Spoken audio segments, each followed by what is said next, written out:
Ok. ¿Se me escucha? Sí. Est-ce que vous m'entendez bien? Il paraît que oui, alors bonsoir à tous. Merci d'être venus. Ce débat s'appelle le péronisme au service du bien commun. Et avant tout, je voudrais remercier la Fondation Telefónica d'avoir organisé cette rencontre dans cet espace si spécial, tout spécialement aujourd'hui où j'ai vu qu'il y a une expo du National Geographic.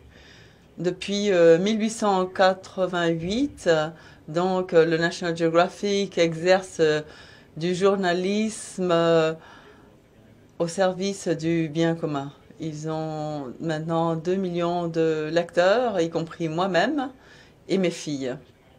Et je crois que c'est justement le scénario parfait. Mais avant de commencer à présenter les conférenciers, nous avons hashtag l'avenir des médias, el futuro de los medios, si vous voulez participer au débat avec toute une série d'instructions. Quant à la traduction, l'interprétation, nous aurons 3 langues, français, anglais, espagnol.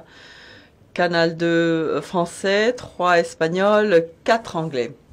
Et je remercie la Fondation Teleco España qui, avec la Fondation Telefónica, organise ce deuxième événement. Je m'appelle Miguel Castro, je suis secrétaire général du comité du Conversation Espagne, mais je travaille comme gesteur de projet pour la Fondation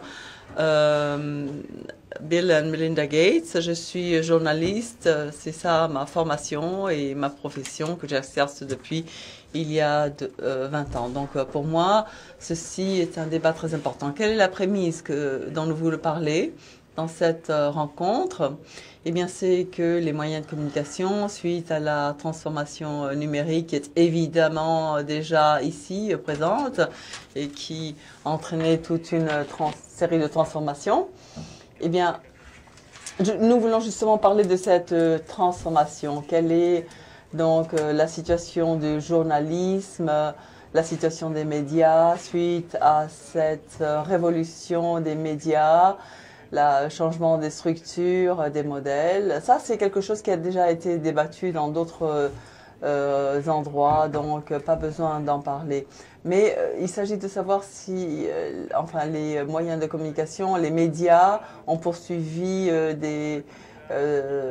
d'augmenter leur audience d'une façon désespérée. Beaucoup de journalistes ont oublié l'objectif principal du journalisme et sa mission.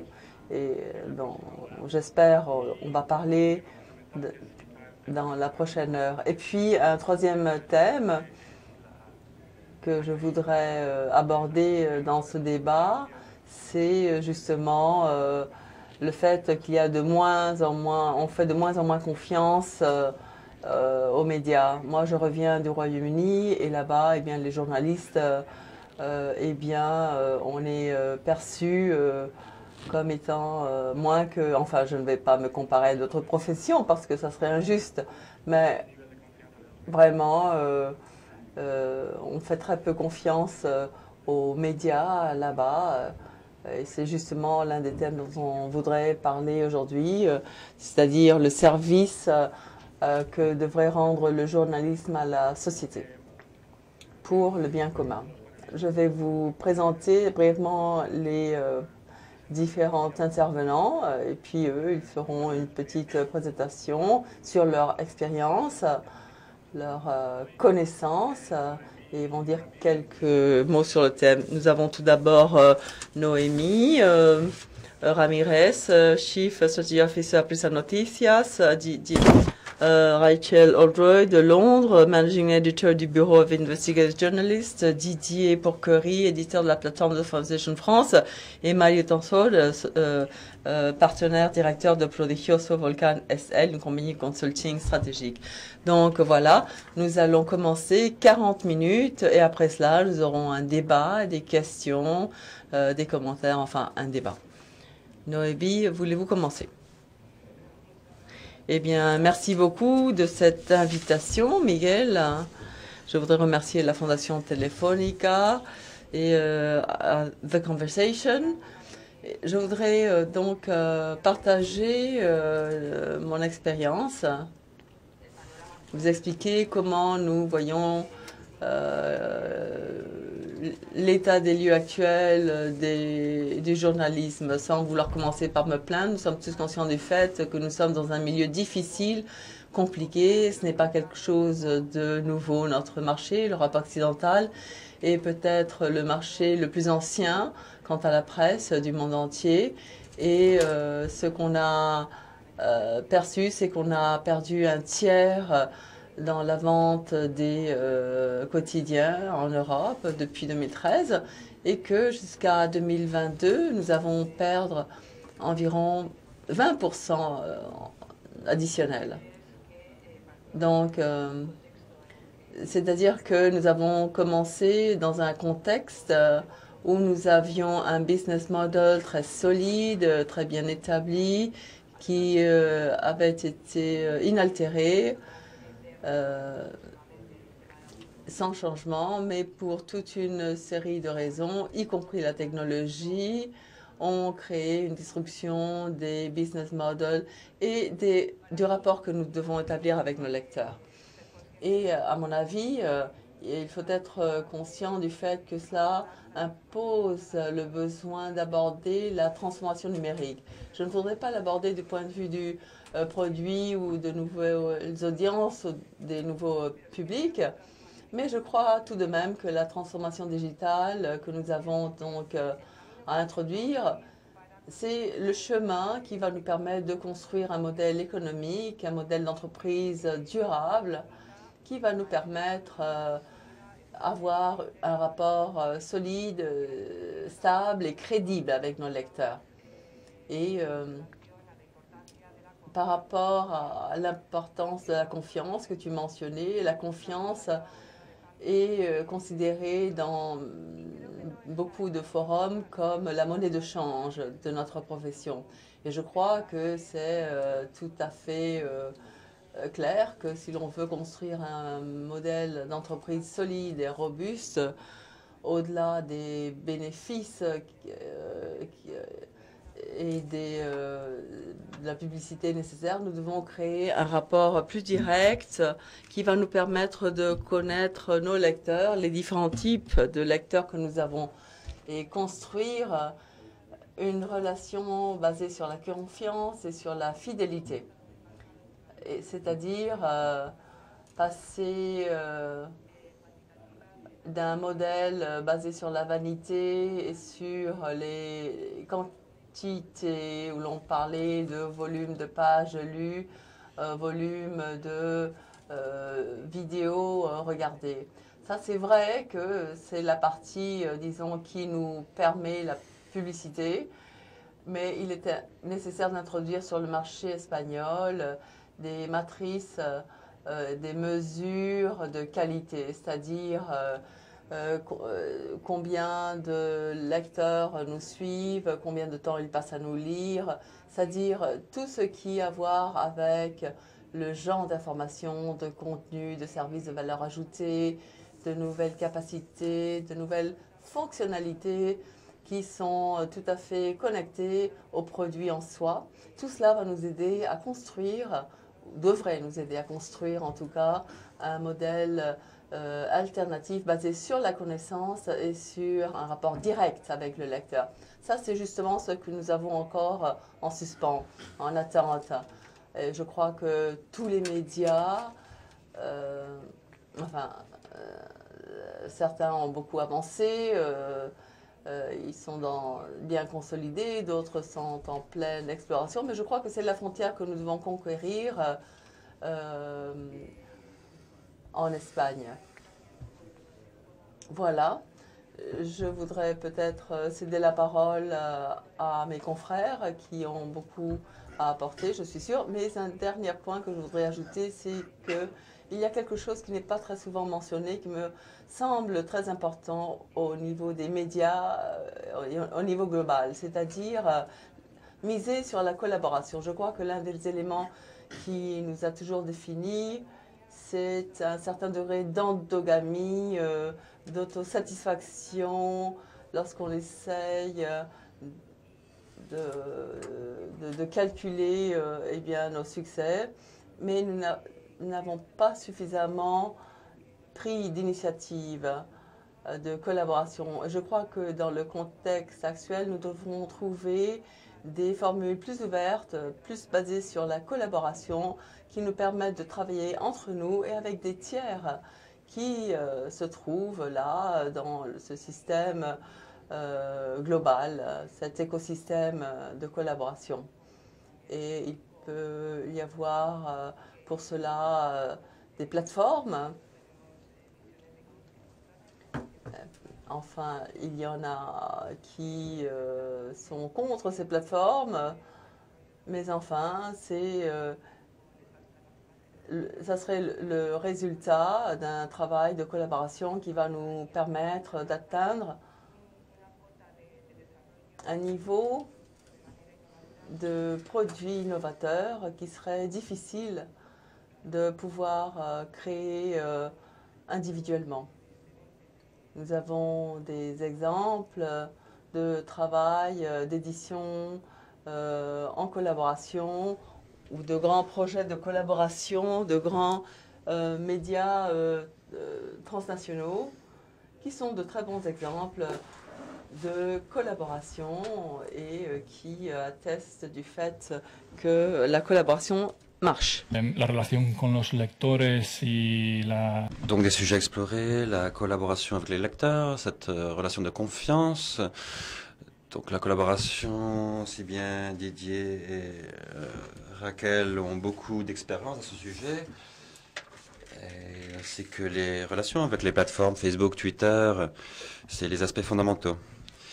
Rachel, qu'est-ce que tu peux nous parler de toi? So good evening. I apologize that I...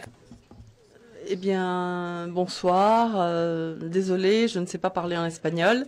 Mais enfin, je suis ici entre autres parce que j'ai pu quitter donc les ciels nuageux de Londres et tous les problèmes dans lesquels sont immersés notre gouvernement dû au Brexit. Et je suis ici pour parler donc des problèmes de l'industrie des médias. C'est un thème qui m'a occupé pendant 10 ans déjà. Et peut-être parce que je suis dans cette belle ville bien ensoleillée de Madrid, je ne vais peut-être pas parler en termes négatifs, mais je vais plutôt parler de quelques-unes des innovations et des choses intéressantes qui sont en train d'émerger dans le monde des médias. Et la collaboration, l'engagement dont font preuve beaucoup de journalisme, surtout de journalisme de recherche. Je suis dans le bureau de journalisme d'investigation à Londres et nous sommes une société basée sur la philanthropie. Nous sommes financés par des philanthropes. Nous tentons de suivre, disons, toutes les nouvelles 24 heures sur 24.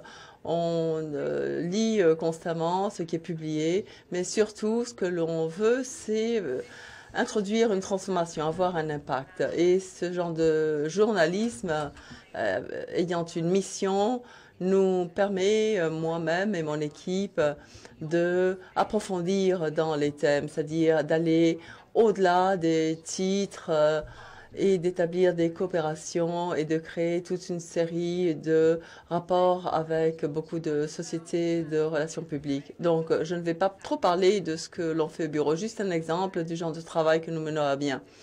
Et la différence entre les médias traditionnels.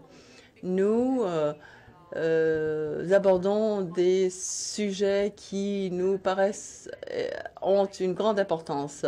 Donc, on recherche pendant des mois entiers, des années. Alors, parce que on creuse et évidemment pour avoir un impact, et bien évidemment il faut passer un certain temps. Alors nous parlons de l'usage de drones pour des fins de militaires. Nous parlons de les problèmes de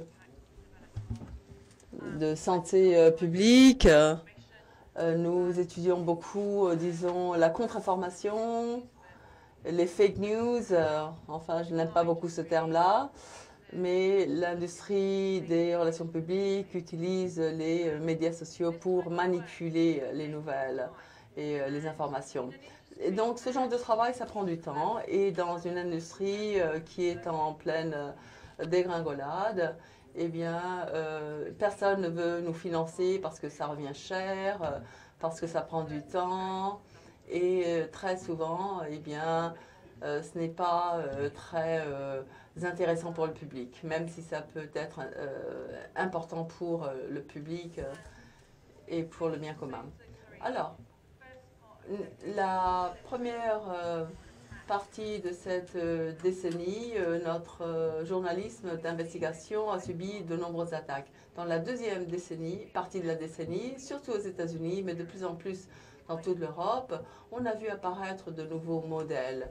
Ce sont très souvent de petites organisations. The Conversation en est un exemple.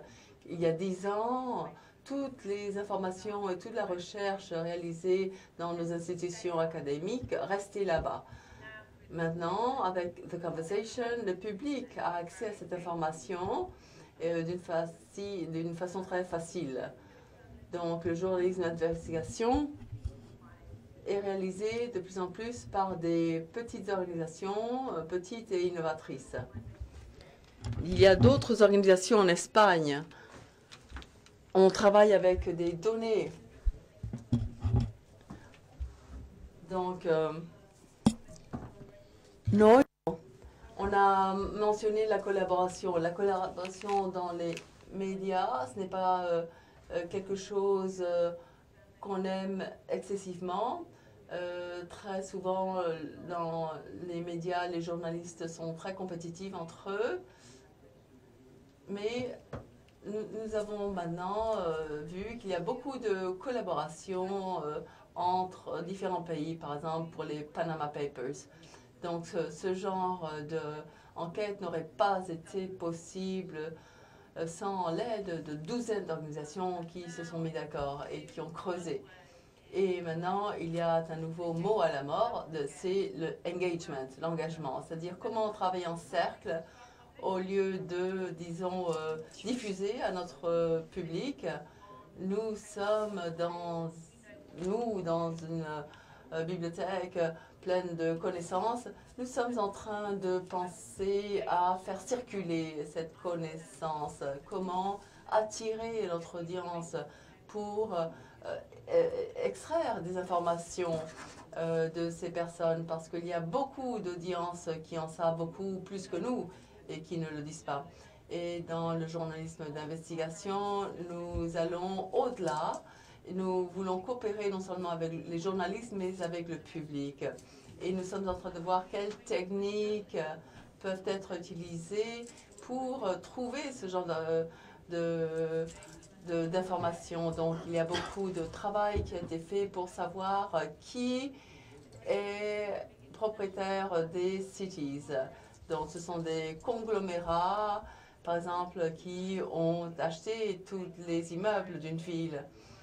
Il y a un projet sur le secteur public qui a passé des moments très difficiles. Il n'y a plus d'argent dans notre secteur public. Il y a beaucoup de services importants qui ont disparu. Nous sommes en train de vendre des écoles, des hôpitaux, des mairies. Donc, c'est très important de créer une carte pour savoir où on en est.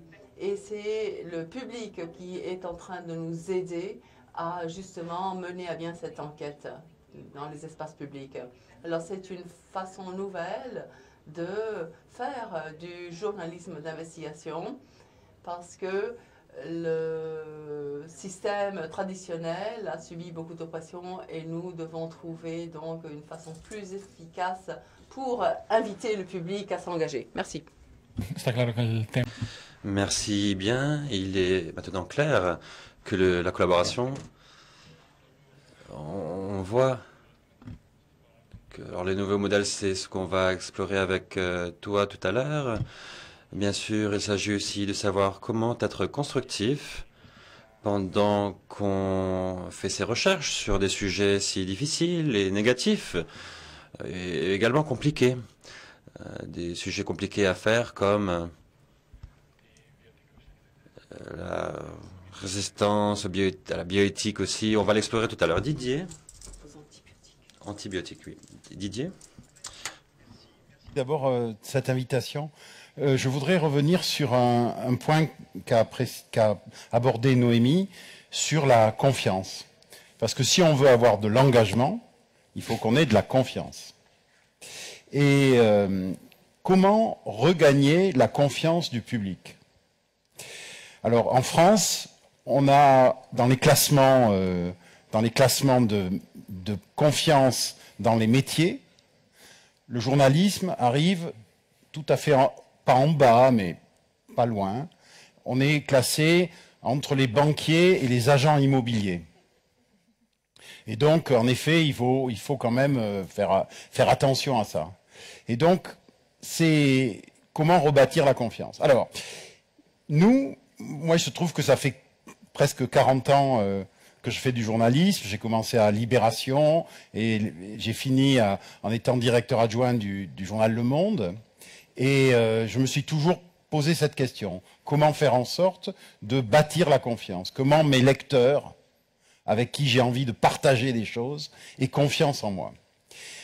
Et en fait, il y a plusieurs éléments que je vais aborder très rapidement en prenant l'exemple de The Conversation. Je précise que The Conversation n'est pas la solution, mais c'est un média de complément. C'est un média qui peut aider. Alors, premier élément, comment bâtir la confiance? Le mot-clé, il y a 4 éléments. C'est l'expertise. Parce que, aujourd'hui, des commentaires ou des opinions, il y en a partout. En revanche, de l'expertise, la vraie expertise, pas l'expertise qui décide quelle est expertise. Ce qu'on voit à la télévision, souvent, c'est des experts, entre guillemets, qui viennent commenter l'actualité. Mais aller chercher l'expertise, premièrement. Donc la repérer. Ça, c'est du travail de journalisme. Aller repérer l'expertise. Ça, c'est ce qu'on fait à The Conversation. Aller voir qui sont les experts d'un domaine. Deuxièmement, moi, quand je recrute des journalistes, je cherche que 2 choses. Des gens qui soient curieux et généreux. Vraiment généreux. Qui aient envie de partager. Et partager comme on doit le faire aujourd'hui. C'est-à-dire que je ne me mets pas là en vous expliquant, je me mets là en vous racontant. Je vous raconte ce que j'ai trouvé. Avec ma façon de le faire. Et la façon de le faire, c'est utiliser des mots que tout le monde comprend. En France, on a un mot qui est assez mal vu, qui s'appelle vulgariser. C'est-à-dire rendre la connaissance simple. Du latin vulgus, qui est le peuple. Partager la connaissance au peuple. Et ça, dans la reconquête de la confiance vis-à-vis des lecteurs, ça en fait partie. On fait le travail d'explication, de vulgarisation, et après, les lecteurs nous en sont grés. Il y a de la gratitude. Et s'il y a de la gratitude, il y a de l'engagement. Le troisième élément, c'est d'où est-ce que vous tirez votre argent? Où est l'argent? Et là, vous savez très bien que beaucoup de gens qui ont perdu la confiance dans les médias se disent « j'ai plus confiance dans les médias parce qu'ils sont achetés » ou ils sont vendus, ou les deux, quelquefois. Donc là, nous, à The Conversation, on a résolu le problème en étant non-profit, comme on dit en français ou en espagnol. C'est-à-dire que on est totalement une organisation à but non lucratif. Et on travaille, comme un certain nombre d'ailleurs de nouvelles organisations, avec la philanthropie. Donc c'est clair. Et on demande à tous nos experts de remplir une déclaration d'intérêt. Vous allez sur The Conversation Espagne, vous allez voir que c'est écrit la déclaration d'intérêt, d'où vient l'argent qui a financé la recherche. Voilà. Et en dernier point, c'est l'aspect collaboratif. Alors, la collaboratif, ça veut dire quoi? Ça veut dire, en effet, travailler en réseau. Aujourd'hui, The Conversation est présent dans 8 grandes régions. L'Australie, les États-Unis, la Grande-Bretagne, l'Afrique, la France, l'Espagne et l'Indonésie. Et nous travaillons en réseau, nous partageons un certain nombre de choses. Je me souviens quand j'étais au Monde, c'est là où on a sorti les Panama Papers. C'était la première fois que le Monde n'essayait pas d'avoir un scoop tout seul. On a travaillé en commun. Et on s'est aperçu que c'était d'une force incroyable. C'est-à-dire que tout d'un coup, avec des gens très, très professionnels aussi, qui étaient partout en Europe, aux États-Unis et ça, on pouvait faire un travail sensationnel. La collaboration, le réseau, aujourd'hui, c'est la clé. Et en plus, ce réseau, ça bâtit la confiance. On n'est pas tout seul. Je ne suis pas un journaliste qui va vous expliquer la vie. Je suis un journaliste qui travaille avec d'autres journalistes et avec des experts.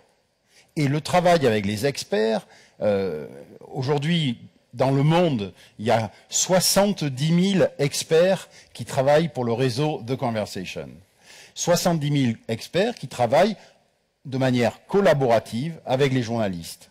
Et nous, on est là juste pour transmettre leur savoir, pour passer leur savoir. C'est pour ça que je voulais vous raconter ça, parce que dans la reconstruction de la confiance, ça me semble être un élément essentiel. Good. Miguel. Merci. Está claro que las Il est clair que les sujets autour de la confiance sont importants. Nous pourrons développer ceci tout à l'heure. Surtout quand on passe de l'anecdote au changement structurel dans l'industrie des médias. Souvent, nous faisons référence aux mêmes exemples, une fois et encore, et ce sont souvent des bons exemples de collaboration qui génèrent cette confiance, qui permettent de générer cette connexion avec le public, qui se traduit donc dans des modèles d'entreprise également. Mais quand est-ce qu'on nous passons de l'anecdote au changement structurel dans l'industrie? Mario. En premier lieu, j'aimerais remercier la Fondation et The Conversation pour l'invitation et creuser sur quelques-uns des éléments qui ont été mentionnés ici. J'aimerais revenir à la transformation pour une raison, c'est que dans le travail que je fais actuellement, je vois différents secteurs. Moi, je viens du secteur des médias. J'ai travaillé pendant de nombreuses années comme journaliste dans El País et El Mundo. Et une différence que je vois maintenant, lorsque je vois la transformation, c'est qu'il n'y a pas eu cette transformation dans les médias, sauf exception. Je vois que la banque a réalisé des modifications de manière obligée, bien sûr, en raison des circonstances, mais ils sont passés par une grande transformation, tout comme le secteur des assurances, les entreprises des télécommunications, téléphoniques également.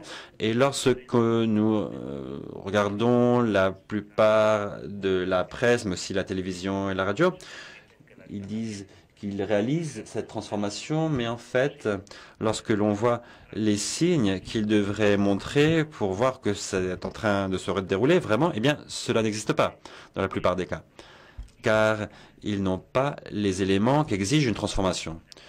Une transformation dite numérique, donc ça devient démodé de dire numérique, mais bon, c'est une transformation, et on a besoin de 5 éléments, ou peut-être 7, je crois, mais il faut en premier lieu une vision qu'ils n'ont pas. On demande aux médias quelle est leur vision, quel est leur objectif. Eh bien, ils ont perdu cette vision, ils ne savent pas vraiment ce qu'ils doivent faire.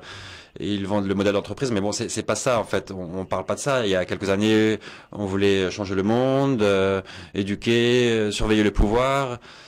Bon. Et d'un autre côté, il manque des compétences. Surtout dans les médias conventionnels, on a perdu ces compétences et le talent a fui. Lorsque je travaillais dans les médias, eh bien, il y a quelques années, c'était quelque chose d'attractif. Il y avait des personnes qui voulaient travailler avec nous. En 89, à El País, les jeunes voulaient travailler pour nous. Et maintenant, les jeunes veulent travailler, mais pas spécialement dans les médias. Ils veulent travailler chez Google, chez Facebook. Il y a des endroits plus attractifs. Ceux qui veulent raconter des histoires ne vont pas forcément se diriger vers le journalisme car ce n'est pas si attractif qu'auparavant. Je ne dis pas que ce n'allait plus du tout, mais ce n'allait pas autant qu'auparavant. Il manque aussi des mesures d'incitation parce que les gens ne savent pas pourquoi ils doivent changer. On arrive à une organisation qui pendant 40 ans a vendu des quotidiens avec grand succès en faisant un journal tous les jours et on va dire à ces personnes qu'il faut changer, mais changer pourquoi? Des fois, c'est difficile culturellement car ils ont fait quelque chose de bien. On leur a toujours dit qu'ils faisaient bien les choses. Et puis, on arrive d'un coup comme ça, nouveau, et pour leur dire qu'il faut changer les choses. Non, ils ne vont pas le comprendre. Il n'y a aucune incitation à cela. D'un autre côté, il n'y a pas de ressources parce qu'ils ont dépendé de ces ressources. Ils ont fait une mauvaise gestion. Et donc, on ne peut pas avoir non plus les ressources financières. Du coup, les quotidiens, la presse, les radios se sont remplis de procédures de licenciement collectif et le talent ne veut pas aller quelque part où il n'y a pas une bonne ambiance, on n'est pas bien payé, il n'y a pas d'innovation. Eh bien, disons que les choses ne se présentent pas bien. On ne dirait pas que ce soit le secteur le plus attractif. D'un autre côté, il n'y a pas vraiment de plan d'action en général. Qu'on travaille à d'autres endroits avec des projets, les gens savent réaliser des projets, savent écrire un projet, documenter ce projet. Et lorsqu'on arrive à un journal, un quotidien, les gens pensent encore, ils ont ces occurrences. Alors j'ai pensé que peut-être les gens aimeraient ceci. Et d'où est-ce que tu sors cette idée? L'intuition pouvait être valable à d'autres époques, lorsqu'on travaillait tout seul, mais aujourd'hui, l'intuition n'est pas suffisante. Nous avons besoin, d'ailleurs je crois que c'est un sujet sur lequel les médias ne font pas attention, c'est apparu dans la conversation, mais les médias n'observent pas les gens. Les médias se font à partir de l'offre. Je pense que les gens souhaitent ceci. Mais est-ce que vous connaissez les gens qui vous lisent actuellement? Il y a une anecdote que je raconte toujours de El País. Je trouve que c'est assez amusant. C'est un bon exemple. Il y a un lecteur dessiné par un peintre espagnol très bon des années 70. Et c'est une personne, c'est une vignette, donc une personne qui est allongée sur le canapé, qui lit le journal El País avec voilà sa veste, donc quelqu'un d'un intellectuel des années 70 qui lit le El País. Et quelqu'un disait, alors je crois, regardez le tableau, et je disais non, qu'il ne faut pas qu'ils se mettent là. Alors c'est pas le seul lecteur. Les lecteurs, ça peut être un lecteur, mais ce n'est pas le lecteur d'aujourd'hui, ça peut être une partie des lecteurs, mais ce n'est pas l'ensemble des lecteurs. C'est une confusion qui existe dans toute la presse, pas seulement El País, au Mexique, au New York Times, même si le New York Times fait une meilleure communication. Et en plus, comme c'est le New York Times, nous sommes tous fascinés par ce que fait le New York Times. Parce qu'on voit seulement ce qu'ils font bien. Mais bon, c'est un autre problème du secteur.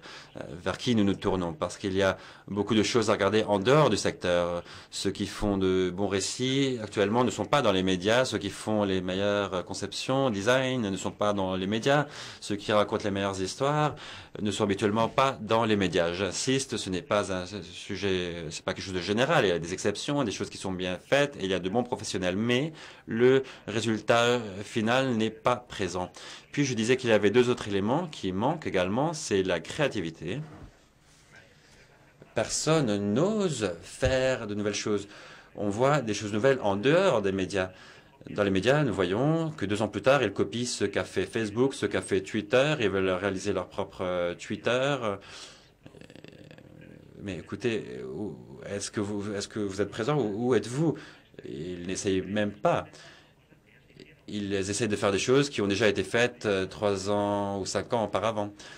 avec le snowfall du New York Times. Alors c'était un vrai tournant pour le journalisme. Et alors il y a eu un reportage, le snowfall du New York Times, qui est dans toutes les thèses, tous les journalismes le citent comme la narrative du futur. Et c'est finalement une page d'accueil, une landing page multimédia où les choses bougent. Et bon, d'accord, mais bon, finalement, les équipes de marketing le faisaient il y a de nombreuses années. D'ailleurs, c'est des pages parallaxes et cela vient du secteur des jeux vidéo. Voilà, ça s'appelle comme ça, cette narrative des jeux vidéo parallaxe. Et donc, les journalistes l'ont découvert lorsque le New York Times a lancé ceci sur leur site web. Félicitations, vous arrivez 5 ans plus tard, mais vous pouvez continuer à penser que vous faites bien les choses. Bon, je ne veux pas être excessivement critique, mais je vais terminer avec l'autre élément qui, à mon avis, est très important également, c'est la crédibilité et la confiance. Effectivement, dans la confiance, je crois que Didier a oublié que dans cette liste, c'est vrai qu'on peut être en bas de cette liste, de cette classification, mais en plus des banquiers et des journalistes, il y a les politiciens. Donc dans cette classification sont les journalistes, nous sommes tous en bas, mais cette classification est importante parce que la presse n'a jamais été dans cette classification, elle est entrée dans cette classification. Dans les mouvements sociaux, nous le voyons. Ceux qui ne le voyaient pas, c'était ceux de la presse. Mais lorsque il y a le mouvement 11M en Espagne ou d'autres mouvements dans d'autres pays, dans les panneaux, dans la rue, vous voyez banquiers, hommes politiques et presse. Dans les panneaux ici, à la Puerta del Sol ici, mais aussi dans d'autres endroits, au Brésil, lorsqu'il y a des mouvements citoyens, ils agissent contre certaines télévisions parce qu'ils les considèrent comme coupables également. Et il y a un livre de comiques qui représente ceci, donc ça, une orgie de ces trois parties en train de tout détruire. Donc bon, il faut faire attention avec cela parce que on est aussi dans ce circuit et c'est l'un des mots également. Et puis un autre élément, les médias qui en partie ont été attaqués parce qu'ils ont été des créateurs, diffuseurs de fake news. Et maintenant, on croit que c'est que la Vierge Marie, qu'ils n'ont jamais rien fait. Et les fake news sont la faute de ces personnes qui leur volent le talent et l'argent, Facebook, Google, etc. Et, alors que non, pas du tout. Au sein des médias, il y a énormément de fake news. Il faut simplement voir la télévision nord-américaine sans vouloir nommer personne. Chacun peut tirer ses conclusions, mais il y a beaucoup de créateurs de fake news, avec une seule différence, c'est que même les fake news n'arrivent pas à bien les faire. Les journalistes, certains journalistes pensent que on fait des fake news en essayant de dire du vrai, et plus ils simulent, plus ils mentent, plus ils vont sophistiquer cette vérité. Donc les mensonges déguisés en vérité. Donc je vais déguiser le mensonge de vérité. Plus le déguisement est élaboré, mieux ce serait. Et non, il faut pas. Les mensonges n'ont pas besoin d'être déguisés. Ça circule comme vérité parce que ça a trait directement au ressenti des personnes. Pourquoi est-ce que on demande à quelqu'un pourquoi est-ce que vous avez cru ceci? Parce que c'est justement ce que je pense. C'est comme ça que les fake news fonctionnent. Il ne faut pas arriver à l'intelligence artificielle qui va simuler les déclarations de Mama, etc. Non, ce n'est pas nécessaire. C'est très simple, en fait. Les mèmes de Trump, c'est des photos de Grèce d'il y a 8 ans avec des lettres majuscules, comme celles qu'utilise ma fille adolescente, et ils font un mème. Et alors on dit, voilà, ces messieurs détruisent les États-Unis. Et ceux qui le croient, bon, voilà. Enfin, c'est un autre élément d'un changement entre ce qui est vérossimile, les choses sont vérosimiles. On arrive aux fake news, vraisemblables.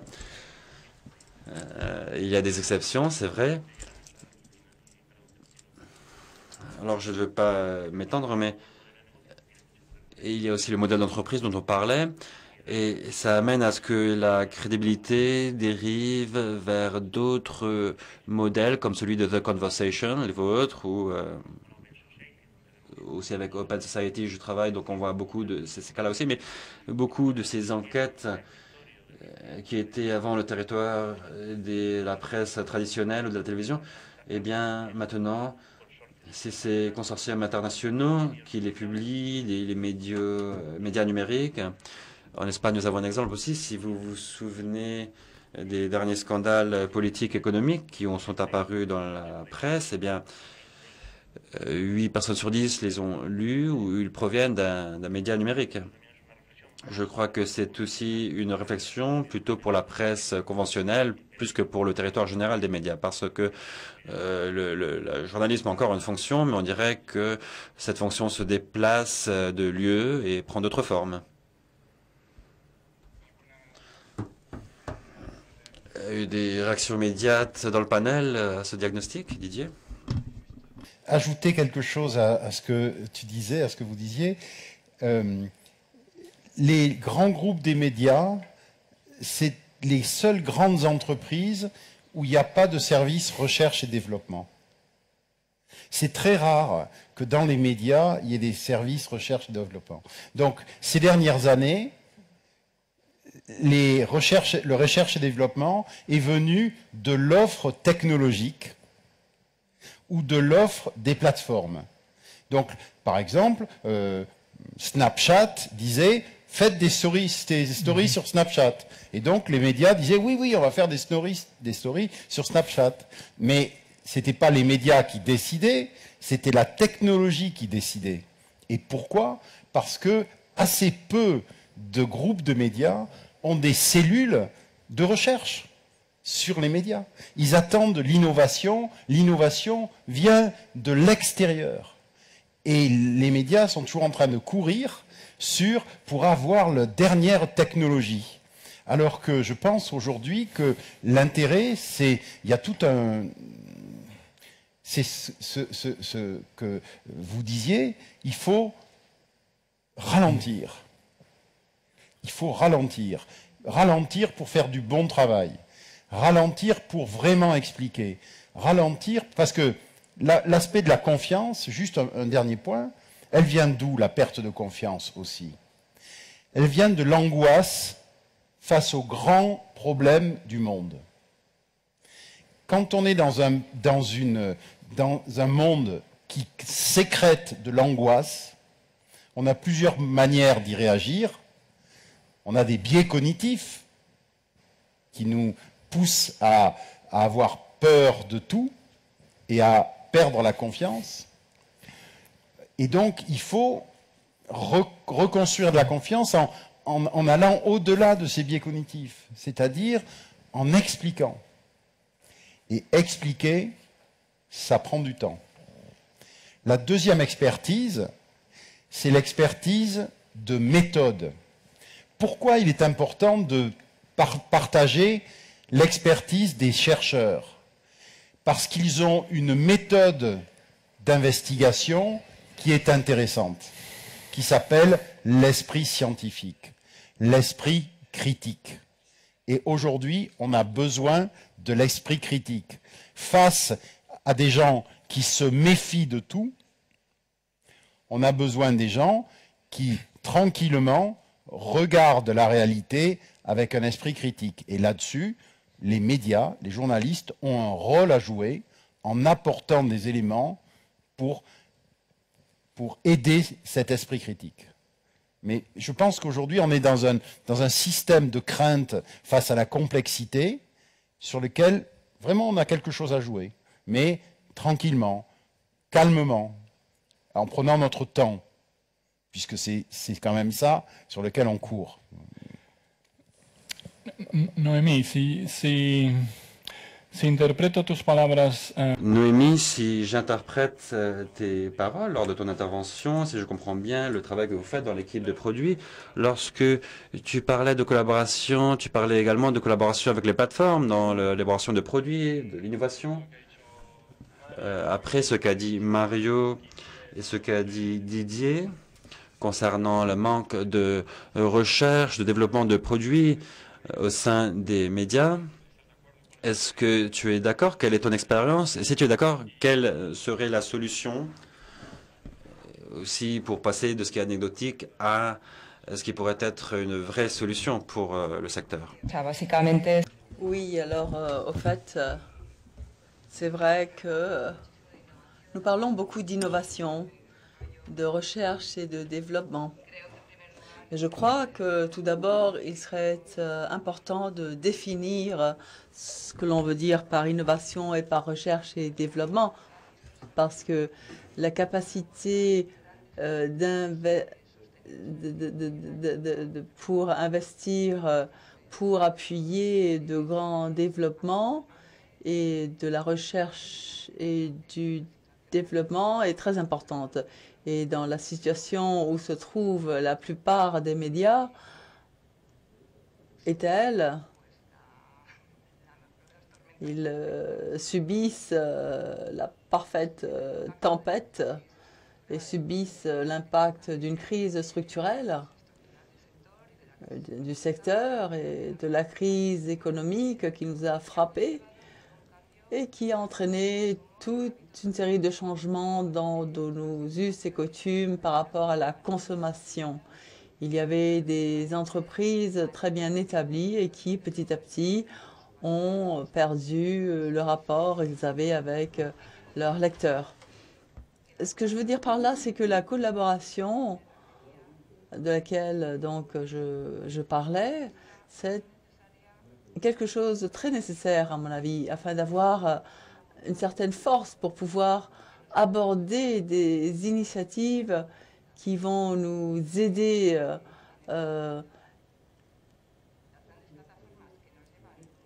ensemble. Parce que toutes les plateformes qui sont très avancées dans l'analyse des comportements, dans la segmentation, le profilage des différents archétypes de lecteurs. Je suis d'accord avec toi, Mario, lorsque tu dis qu'à un moment donné, on parlait du lecteur dans un pays ou un autre. Ça, je crois que ça n'a jamais eu aucun sens, mais je crois que dans l'imaginaire des médias, le lecteur d'un quotidien, c'est le genre de lecteur que nous sommes en train de tenter d'attirer encore une fois. Mais justement, dans cette situation, on est dans une crise et malgré cette crise, nous avons une grande capacité pour découvrir de nouveaux lecteurs. Mais découvrir de nouveaux lecteurs dans des environnements qui sont extrêmement fragmentés par rapport à l'audience exige de grandes capacités techniques afin de pouvoir identifier des communautés auxquelles nous pourrons proposer certaines articles différentiels qui vont nous permettre de reconstruire cette confiance qui a petit à petit disparu. Pourquoi est-ce que c'est important de travailler avec des plateformes? Eh bien, parce que il y a déjà 4 ans que je travaille directement avec nombre d'elles et très souvent, on parle de plateformes pour les critiquer et pour les rendre coupables de beaucoup de nos maux. Et c'est vrai que ça, c'est quelque chose qui est là, mais elles travaillent beaucoup au niveau de développer des produits d'une façon collaborative. Ils ont de nouvelles façons de travailler, d'incorporer des systèmes de création de produits, de conception de produits. Elles s'assoient autour d'une même table, des profils de personnes complètement différents qui apportent des idées très diverses. Et elles invitent, par exemple, des idées comme le rendement. Le rendement est un indicateur qui était entre les mains de technologues dans le domaine de la presse. Et au plus profond de cette technologie, la technologie des systèmes, c'est des messieurs qui font une architecture fonctionnelle, qui s'occupent de faire une architecture opérationnelle et qui font le suivi. Et ils savent si on est en train de subir une attaque, si la page a été levée ou pas, le genre d'usagers qui nous suivent, les usagers concurrents, etc. Mais le rendement qui est une constante dans toutes les plateformes, ce n'est pas un KPI technologique, c'est une KPI entrepreneurial, parce que les enquêtes permettent de savoir que si un usager doit attendre plus de 3 secondes à télécharger une page, il va s'en aller. Et alors, ce lecteur, eh bien, se fatigue, ou bien il a un plan de données disons, informatiques qui n'est pas suffisant, parce que peut-être que les pages que l'on télécharge sont trop lourdes. Enfin, ce n'est pas optimisé. Ce qui veut dire qu'il faut travailler l'entreprise, le produit, en travaillant le rendement. Et on travaille le rendement en travaillant ensemble sur un produit numérique avec les développeurs, avec les concepteurs, en tenant toujours à l'esprit l'expérience des usagers. Et au fur et à mesure que l'on pourra réduire le temps de téléchargement, on va voir que le trafic va augmenter et que les chaînes de distribution au niveau des réseaux sociaux ou des chercheurs, qui sont des canaux de captation avec lesquels il faut travailler une stratégie de fidélisation. Donc, il y a beaucoup de choses à faire, beaucoup d'expériences possibles, des initiatives comme les formats de décharge dans des milieux mobiles. Google ont été développés en collaboration avec les médias en Europe et non pas aux États-Unis. Et ça, à la fin, c'est devenu un élément complètement standardisé. Ce qui fait que si on fait une recherche sur Google, la page qui est proposée par les médias est une page qui est prévue pour être lue depuis un dispositif portable. Est-ce qu'on aurait pu faire cela nous seuls, les médias? Eh bien, sûrement pas. Parce que s'il y a quelque chose que l'on a appris, c'est que dans le milieu du numérique, du digital, même si l'on critique cela beaucoup, il y a beaucoup d'agents qui cohabitent. C'est un écosystème dans lequel on a besoin de formules qui vont nous permettre de développer des milieux donc durables et qui assurent la durabilité des médias. Il y a beaucoup de manières de collaborer, alternement avec des plateformes et aussi avec les médias, entre les médias. Nous pouvons aller sur différentes voies, mais en tout cas, je voulais aussi donner la possibilité au public de poser des questions ou peut-être pour aborder un nouveau sujet, je ne sais pas. Nous pouvons en tout cas ouvrir le débat. Il y a une question par là. Oui, il y a un micro, il arrive. Sí, no, una reflexión primero que Une réflexion en premier lieu, car finalement, je pense qu'il s'agit beaucoup de rapports avec les plateformes, rapports avec les lecteurs, rapports entre les médias, des rapports de confiance. Et à la fin, c'est ce qu'il y a avec Internet, mais au-delà de la partie numérique, en pensant aux télévisions, je voulais mentionner, en parlant de journalisme pour le bien commun, je voulais dire que je suis surprise par le manque de pari des grands médias justement sur le bien commun.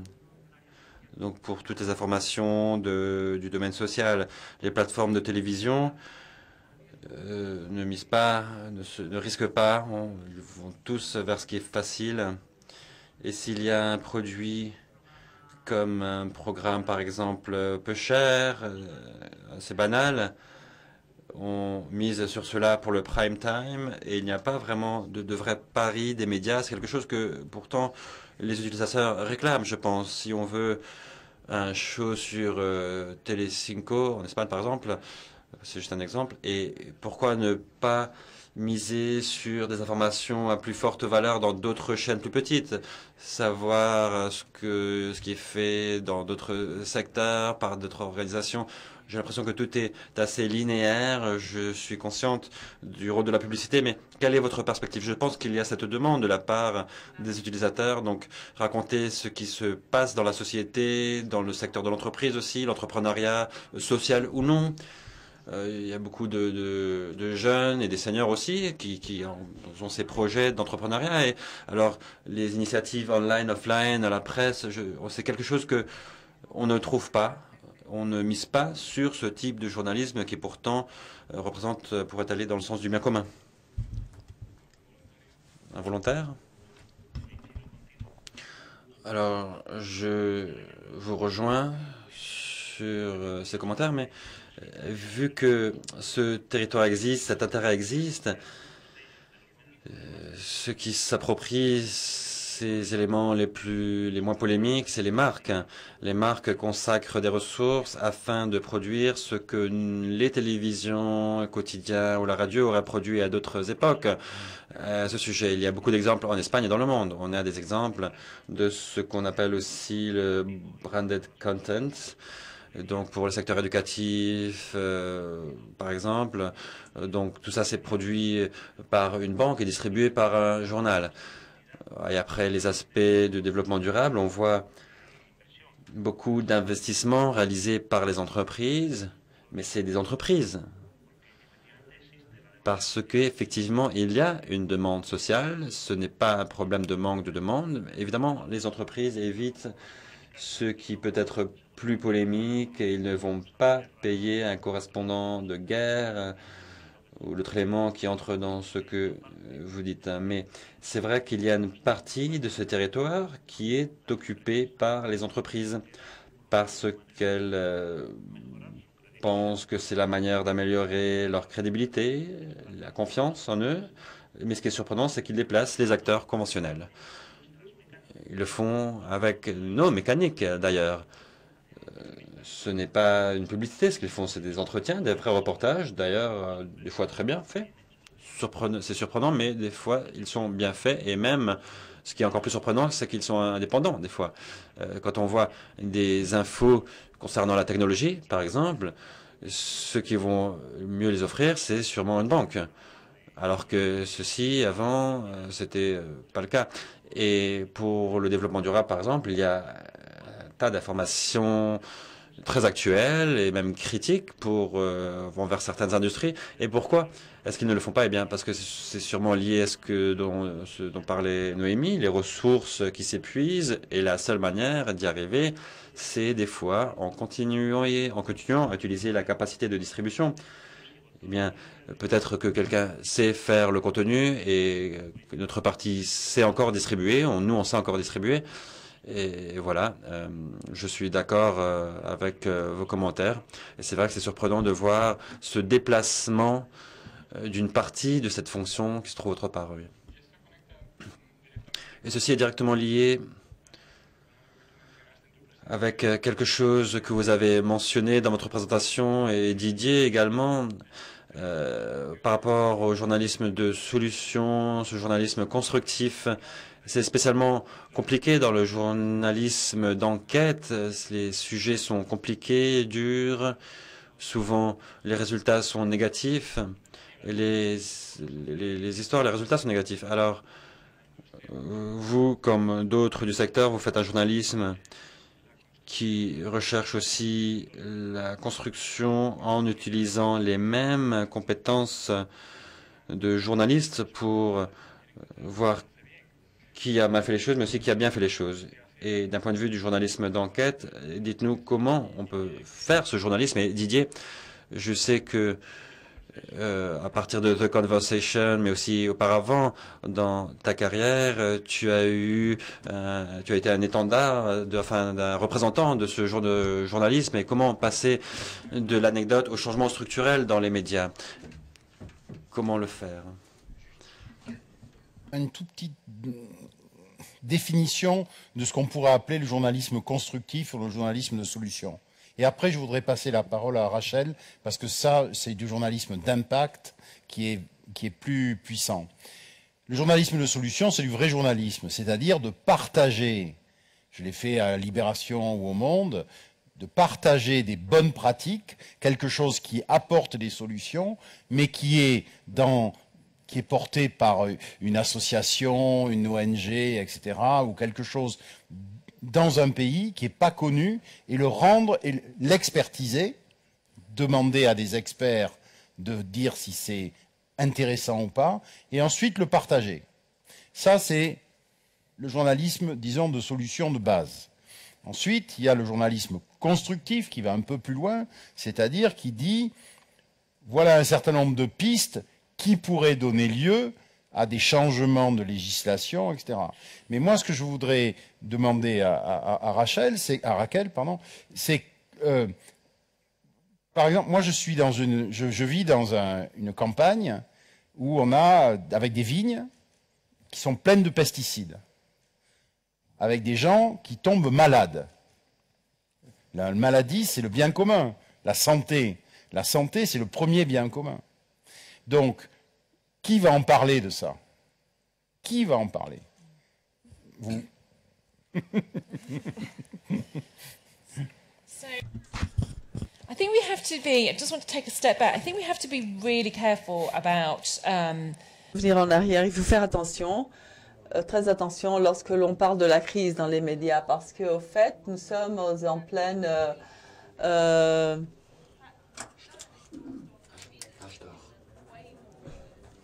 âge d'or.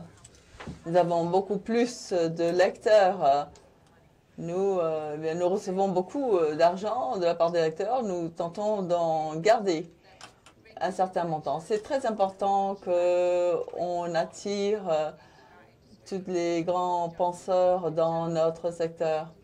Nous devons les attirer dans notre entreprise pour le développement de produits. Mais en tant que journaliste, comme disait Didier, nous devons voir comment mieux récupérer donc la confiance de nos lecteurs. Et le journalisme d'impact, de solutions ou constructif sert à cela, parce que nous sommes dans un monde très interconnecté avec beaucoup de couches. Et tout est ouvert 24 heures sur 24. Alors, on est vraiment obsédé pour expliquer ce qui est en train d'avoir lieu. Mais les lecteurs veulent savoir plutôt ce qui est en train de se passer. C'est-à-dire, ils préfèrent un journalisme plus lent, c'est-à-dire où l'on regarde, si l'on regarde la quantité de temps que les personnes passent à lire nos articles, eh bien, ils lisent le titre et puis ils vont sur Twitter. Mais ils restent plus longtemps sur les articles d'investigation, de solutions, de recherche, le genre d'articles qui aident à comprendre pourquoi les pesticides sont un problème, quel est l'impact de la résistance contre les antibiotiques, quelle est l'influence de la Russie, parce que l'une chose c'est dire que la Russie a une influence, mais c'est autre chose que de parler des techniques utilisées. Donc ce sont des sujets très disons, lourd, pour ainsi dire. Il faut comprendre donc l'impact qu'a le genre de journalisme, donc d'impact de solution. Mais parce que sinon, eh bien, nos lecteurs vont continuer de perdre confiance en nous. Une autre question? Oui, ici. Je voulais en profiter de l'expérience et du talent et assis là pour poser une question aux intervenants. Donc, suite à ce dont vous venez de parler, sur Internet, nous savons qu'il y a de moins en moins d'intermédiaires dans beaucoup de produits et de services et finalement, les médias ont été des intermédiaires entre la réalité et les personnes au moment de raconter les faits de ce qui se produit dans la société. Et je voulais vous demander comment est-ce que vous pensez que les médias, en tant qu'institution, plus que des entreprises comme institutions de journalisme, peuvent survivre à un moment où, tel que l'a dit Mario, ceux qui innovent, ceux qui ont des ressources, attirent ou achètent le talent pour faire du journalisme contenu, des informations. Ce ne sont pas les médias. Comment pourrons-nous faire en sorte qu'un média, qui en principe est un garant du fait que le journalisme soit fait pour le bien commun et pas seulement du contenu sponsorisé, comment faire pour continuer à faire du journalisme dans cet environnement où ils n'ont pas la capacité économique pour continuer, ils n'ont pas la capacité de recruter le talent, ou il y a une fuite du talent en tout cas. Donc comment développer un produit qui leur permette de faire ceci? Quelles sont les garanties que nous avons dans notre société pour que demain, nous nous racontions, nous, les choses à travers un journalisme pour le bien commun et pas un journalisme de marketing et des marques? Comment y arriver? Quels sont nos moyens? Si nous n'avons pas les ressources financières, si nous n'avons pas le modèle d'entreprise, si nous devenons de simples distributeurs, et demain peut-être même pas ça, mais quand est-ce que Netflix commencera à faire du journalisme? Combien de temps reste-t-il jusqu'à ce que les banques, les assurances fassent ce type de journalisme? Et où on restera, qu'en sera-t-il du bien commun? Donc j'aimerais écouter vos réflexions. Très bonne question, oui. Je rajouterai quelque chose à ceci que nous pouvons également connecter à ce que cette manque d'information, c'est que cette manque d'intermédiation facilite la propagande et les mensonges, et c'est vraiment le bouillon de culture de la propagande. Noémie a fourni des exemples et des arguments très forts, comme la collaboration avec les plateformes. Quand cela marche très bien, on développe aussi des produits, mais l'élimination des intermédiaires est un fait. Comment le gérer pour un journalisme du bien commun? On peut commencer avec Didier. Moi, je suis très optimiste. C'est-à-dire que en France, par exemple, où tout le monde pense que les médias sont mauvais, pourris, machin et tout ça, il n'y a jamais eu autant d'étudiants en journalisme. Il y a 40 écoles de journalisme en France. Et quand je vais dans ces écoles, je vois des gens très motivés par le bien commun. C'est une nouvelle génération qui arrive là. Et, deuxièmement, très motivés par le bien commun, mais pas du tout motivés par ce qu'on faisait autrefois. Ça, on disait, vous allez aller dans des grands groupes de médias. Non, ils veulent être leurs propres médias.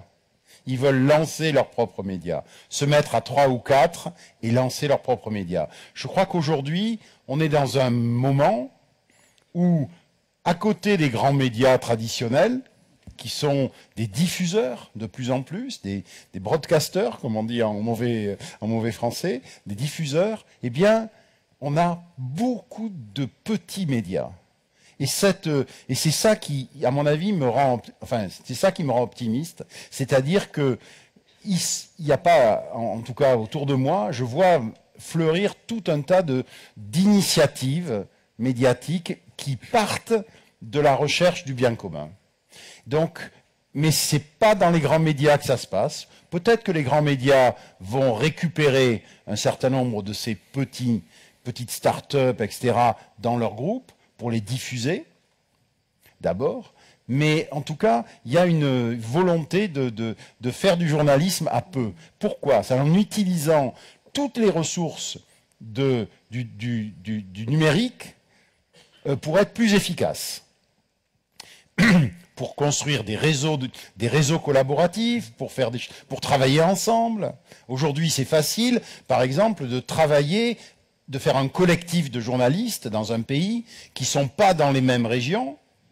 Simplement, on travaille ensemble en permanence parce qu'on a des réseaux.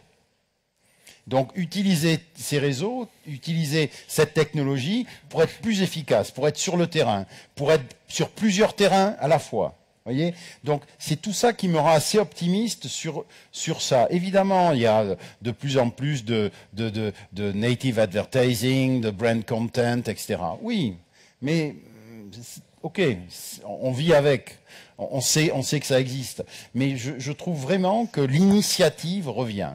C'est-à-dire que, de toute façon, les jeunes journalistes qui sortent des écoles de journalisme, ils savent qu'ils vont pas rentrer au Monde ou dans les grands Ouest France ou peu importe à l'Express tout de suite, parce qu'il n'y a pas de job. Il n'y a pas de job. Donc, au lieu de dire qu'est-ce qu'on fait, on est au chômage, ils vont se mettre ensemble et faire des nouveaux médias. Ça, c'est un truc assez à regarder de près. Regardez ça, c'est quelque chose d'assez positif, je trouve. Rachel? So I think I'm optimistic too, as I said in the beginning. I think we're moving away from the entrenchment. Creo que nos estamos, je crois que on est en train d'avancer, nous sommes en train d'attirer plus d'innovation et les gens se préoccupent. Regardez ce qui a eu lieu avec le Washington Post qui a acheté par Jeff Bezos, un des grands innovateurs du monde et qui pense que les médias, les quotidiens avaient besoin d'investissement, d'aide. Et c'est ce qui a aidé à transformer ce quotidien. Et moi, je suis optimiste parce que les plateformes ont besoin de nous. Google va disparaître s'il n'y a pas de bon contenu. C'est-à-dire qu'ils sont en train de commencer à travailler avec l'industrie des médias parce qu'ils se rendent compte qu'ils ont besoin de nous pour pouvoir faire passer ces innovations, pour trouver la façon d'innover et de, disons, monétiser tout cela. Et je crois qu'il est très important que la nouvelle génération, puisqu'il y a beaucoup d'écoles de journalisme au Royaume-Uni et dans toute l'Europe, il y a vraiment tellement d'étudiants pleins de talents qui rentrent dans des écoles et qui viennent nous rejoindre dans nos organisations et qui ne veulent pas être des journalistes qui font des reportages sur les tapis rouges. Donc, ils veulent faire du bon, journalisme dans le monde entier. Donc c'est vraiment un grand progrès dans notre société. Je ne voudrais pas changer, disons, de ton et c'est vrai que lorsqu'on décrit la situation, on ne peut pas dire qu'elle est bonne, mais je suis optimiste malgré cela, pour les raisons exposées par mes confrères et ma consoeur, mais aussi du fait qu'il y a des indicateurs qu'il faut prendre en compte à l'heure actuelle. Je préfère regarder plutôt le fait que The Guardian a été capable d'attirer plus d'1 million de personnes pour pouvoir lire le contenu du Guardian et pour pouvoir financer ce quotidien. Il y a beaucoup d'autres exemples, le New York Times, le Washington Post, des médias qui ont été capables de construire un modèle dans l'entreprise qui leur permet de maintenir leur indépendance et leur durabilité. Est-ce que cela est facile? Non, pas du tout. Le contexte serait très difficile, ça c'est sûr. Mais alors là, eh bien, on se laisse aller ou bien on continue à jouer un rôle dans nos sociétés démocratiques.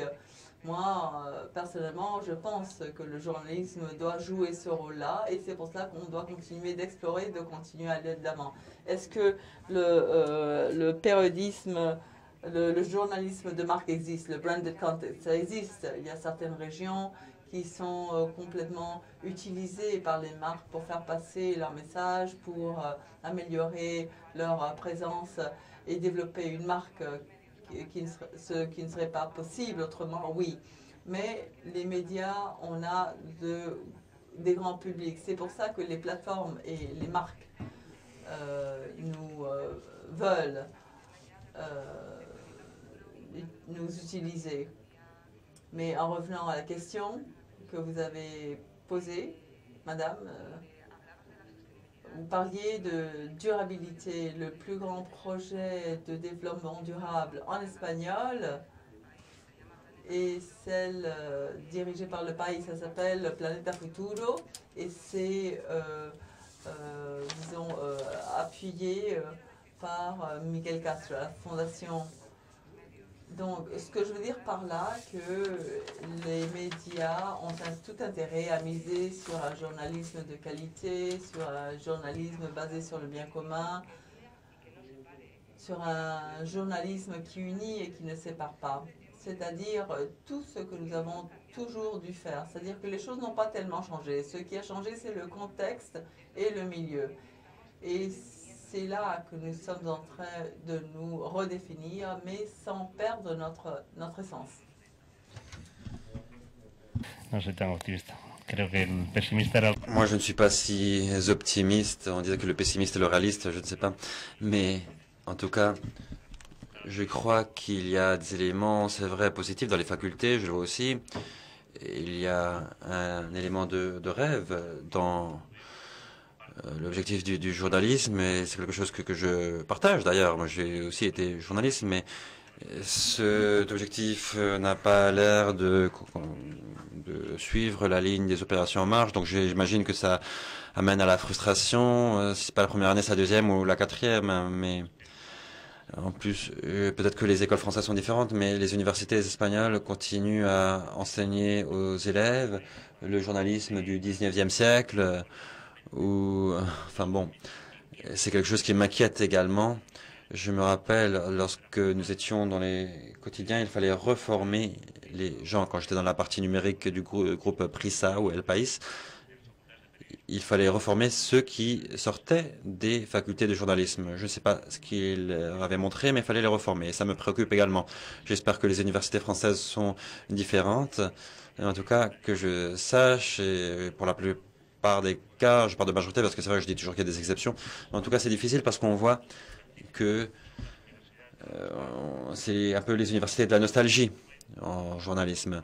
C'est un journalisme qui a été fabuleux, splendide, et moi qui prends de l'âge, je ne les ai pas connus. J'ai toujours eu du mal pour enquêter, j'avais du mal pour fermer les articles, tout ça. Et puis mes collègues, c'est la même chose. Quand on parle de cet âge d'or du journalisme, je n'ai pas vécu, mais peut-être que ça existait, c'est ce qu'ils enseignent dans les facultés.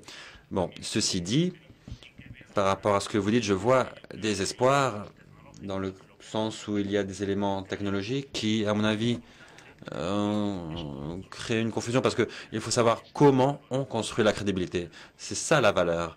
C'est un des aspects fondamentaux du journalisme avant, maintenant et après. Dans la construction de la crédibilité n'est pas si chère. C'est qu'on a été un petit peu égaré avec la technologie d'une manière fascinante, telle que ça s'est toujours produit dans tout changement technologique. Les premières agences de l'imprimante, bon, c'était ceux qui géraient la technologie, ceux qui savaient faire les lettres en plomb, fabriquer, voilà, et le papier, tout ça. Donc après, les professions se sont différenciées et on assiste à la même évolution. Quand on parle, quand on voit les innovations, comme disait Noémie, c'est vrai qu'il y a des innovations multimillionnaires, mais il y a aussi des innovations très intéressantes et c'est une question de créativité, d'imagination. Je donne toujours un exemple apprécié dans cette maison. La Fondation Telefonica, c'est Ferra Adria. Il a changé tout le secteur de la cuisine mondiale à partir d'un restaurant. Et il fallait vraiment aller dans cette plage perdue au fin fond de la Catalogne. Et puis ce monsieur, avec un groupe de cuisiniers sans investissement, a changé la gastronomie mondiale. Voilà cette affirmation, vous pourrez penser ce que vous voulez, mais c'est ce que je pense, il a changé la gastronomie mondiale. Il ne l'a pas fait avec beaucoup d'argent, mais avec de l'imagination, avec beaucoup de travail ardu, en essayant de rechercher des choses différentes. Et c'est quelque chose qui se passe dans le journalisme, on imite, mais on n'essaie pas de se différencier. Et puis quand on imite, eh bien, on entre en concurrence pour les restes. Et personne ne nous perçoit comme étant différents. Et pour gagner en crédit, c'est la bataille qu'il faut lutter. Donc on donne toujours les exemples de la philanthropie. Et on voit que c'est le seul modèle, parce que c'est dangereux aussi, parce qu'il y a des limites à ceci. Surtout dans un pays comme l'Espagne, où la philanthropie ne fonctionne pas comme dans d'autres pays, comme les États-Unis ou l'Angleterre. Légalement ou économiquement, le modèle de la philanthropie ne fonctionne pas. Et ici, je pense qu'il y a encore un projet de loi au Parlement. Bon, bref, il faut faire attention avec ceci. Et d'ailleurs, pour élargir les problèmes du journalisme. Aux États-Unis, on voit que c'est des problèmes de riches, même avec la mauvaise situation qu'il y a. Heureusement, à travers le Open Society, on voit des projets de journalisme que nous subventionnons et qui sont aussi simples que la protection d'un journalisme, par exemple, dans un pays X d'Afrique ou d'Amérique, parce que les voisins ne veulent pas qu'ils habitent juste à côté. C'est des fois des projets aussi simples que ça, les aider pour leur sécurité personnelle. C'est quelque chose qu'on oublie souvent, ces problématiques qui sont aussi importantes que celles qui existent dans le premier monde. Et c'est des projets qui sont aussi simples que ça. C'est pas des fois des poursuites du gouvernement, c'est même les voisins qui leur jettent des pierres et ne veulent pas que cette personne soit là parce que c'est un danger pour leurs enfants. Bon, c'est simplement pour nous situer. C'est aussi du journalisme. Et le journalisme est présent partout dans le monde, c'est quelque chose de tout est global et on veut peut-être avoir. Je suis intéressé par l'obtention d'informations, de bonnes informations sur le Mexique, par exemple. Et par rapport à là, je suis plus optimiste aussi. Et Didier a raison. Je vois qu'il y a encore une vocation. Et c'est, je crois, le seul espoir que je place c'est sur la vocation. La vocation, on la voit. Et il y a beaucoup de gens qui luttent pour le bien commun. Et j'espère qu'à partir de là, on aura assez de créativité et d'innovation pour que ça se modifie, que ce soit à travers les médias conventionnels ou ces milliers de micromédias que nous ne voyons pas encore parce que c'est les grands arbres qui tombent font plus de bruit que l'herbe qui pousse. Les jeunes brins qui poussent. Donc, on dit quel est le modèle d'entreprise? Eh bien, c'est quelque chose qui peut se produire, tout comme on pensait que le train allait disparaître parce que les autoroutes apparaissaient et les gens essayaient de chercher l'avenir du train où allaient passer les voies et on voyait comment les machines à vapeur étaient de plus en plus rapides. Bon, bref, ou à charbon. Bon, on ne regardait pas sur la voie adéquate. Et il y a des exemples. Des petits exemples isolés qui m'apportent davantage de tranquillité, alors sans être excessivement optimiste. Cela me rassure un petit peu, mais je pense que c'est trop fragile encore. Et c'est ce qui me préoccupe, surtout dans cette situation que vous connaissez tous, et on en a parlé suffisamment. Oui, il y a un élément que nous n'avons pas touché, c'est l'importance de l'information locale qui aide à rendre plus robuste le rapport avec les lecteurs. Aux États-Unis, ça a été